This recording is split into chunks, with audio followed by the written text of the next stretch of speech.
মাধব জেঠু একটুখানি দেখা করবে। মাধব জেঠু যদি থেকে থাকো একটুখানি আসরে আসবে। মাধব জেঠু যদি থেকে থাকো একটুখানি আসরে আসবে, একটুখানি আসরে আসবে, একটুখানি। কৃষ্ণ কৃষ্ণ হরে হরে বলছে মাধব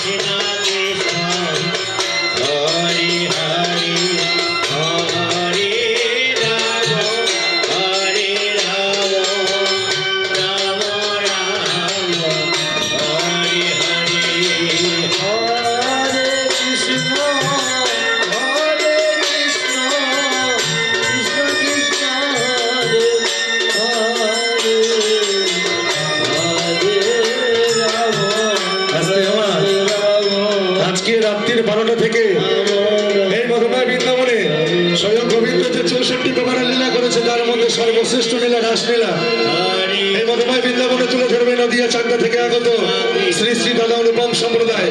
তাই এইভাবে যেরকম আসনে গ্রহণ করে রাসলীলা দর্শন করবেন আপনারা, এটুকুনি আপনাদের কাছে বড় জোরে বিনতি জানাই। তাই এবার চণ্ডীদাস এবং রজকিনী বলছে, মাগো তোমার রাঙা চরণে পুষ্পাঞ্জলি করলাম, তোমার রাঙা চরণে একবার আমরা এই নয়নে একটু ভক্তি করতে চাই। তাই চণ্ডীদাস আর রজকিনী ভক্তি করছে, গৌর হরি গৌর হরি গৌর হরি। তাই মা কালী রূপে দাঁড়িয়েছিল, বলছে ভক্ত আমি তোদের পুজোয় বড় সন্তুষ্ট হয়েছি, বল তোরা কি চাস আমার কাছে? আজকে তোরা যে বরদান চাইবি আমি তোদের সেই বরদান করবো।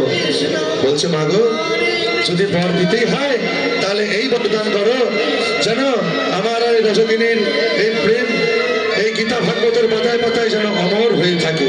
বেশ আমি তোদের আশীর্বাদ করি, তাই হবে, বল তোরা আর কি চাস?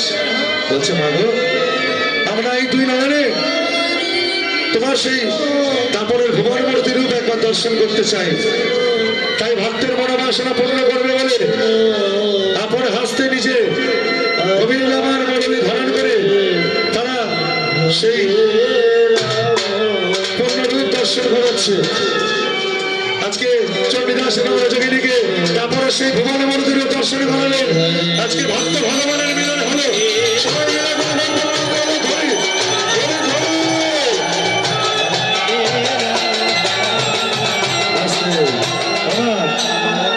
আজকে ভক্ত ভগবানের পালা আমরা এখানেই রাখলাম।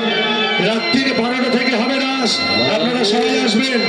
আর গোবিন্দ আপনাদের সামনে দাঁড়িয়েছে মা, এই সময় গোবিন্দকে একটু বরণ করুন, বরণ করতে হয় আপনারা বরণ করুন।